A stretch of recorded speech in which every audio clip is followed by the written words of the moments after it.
തിരഞ്ഞെടുപ്പ് ചൂടിനിടയിൽ സ്ഥാനാർത്ഥിയുടെ പാട്ടും ചർച്ചയാകുന്ന മറ്റൊരു ജില്ലാ പഞ്ചായത്ത് ഡിവിഷനുണ്ട് അങ്ങ് കാസർഗോഡ്. പ്രൊഫഷണൽ ഗായിക കൂടിയായ ഐഷത്ത് റഫയാണ് ഉദുമ ഡിവിഷനിലെ LDF സ്ഥാനാർത്ഥി.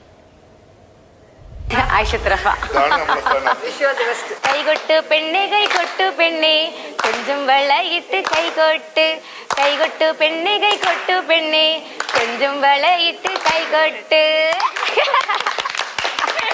വോട്ട് ചോദിക്കാനെത്തുമ്പോൾ വോട്ടർമാർ ആയിഷത്ത് റഫയോട് പറയുന്നത് പാട്ട് പാടാനാണ്.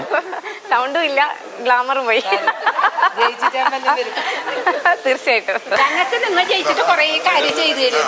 പാട്ടും പറച്ചിലുമൊക്കെയായാണ് സ്ഥാനാർത്ഥിയുടെ പ്രചരണ പരിപാടികൾ മുന്നേറുന്നത്. തുമ്പിവാ തുമ്പക്കുടത്തിൽ തുഞ്ചത്തായി ഊഞ്ഞാലിടാം. നാട്ടുകാരിൽ നിന്നും നല്ല പിന്തുണ ലഭിക്കുന്നുണ്ടെന്നും സ്ഥാനാർത്ഥിയും പറയുന്നു.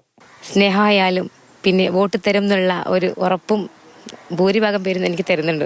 കൊടി കൊടി കൊടി പറക്കണ നാട് നാട് നാട് ഒരുമിച്ചിന്ന് ചുക ചുക ചുക ചുകണ മണ്ണിൽ മണ്ണിൽ മണ്ണിൽ കൊടിയേറട്ടെ.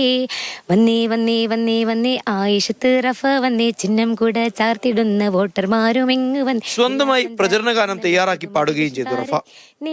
പൊതുയോഗങ്ങളിലെല്ലാം സ്ഥാനാർത്ഥിയുടെ പാട്ടുകളുടെ ആരാധകർ കൂടിക്കൂടി വരികയാണ്. ഏത് മോഡ് ജയിക്കും മോഡ്. നിങ്ങളുടെ സപ്പോർട്ടിലെങ്കിൽ എനിക്ക് പുഷ്പം പോലെ വരാൻ പറ്റും. UDF-നായി സുകുമാരി ശ്രീധരനും NDA-ക്കായി സൗമ്യ പത്മനാഭനുമാണ് തെരഞ്ഞെടുപ്പ് ഗോതയിലുള്ളത്. മാതൃഭൂമി ന്യൂസ്, കാസർഗോഡ്.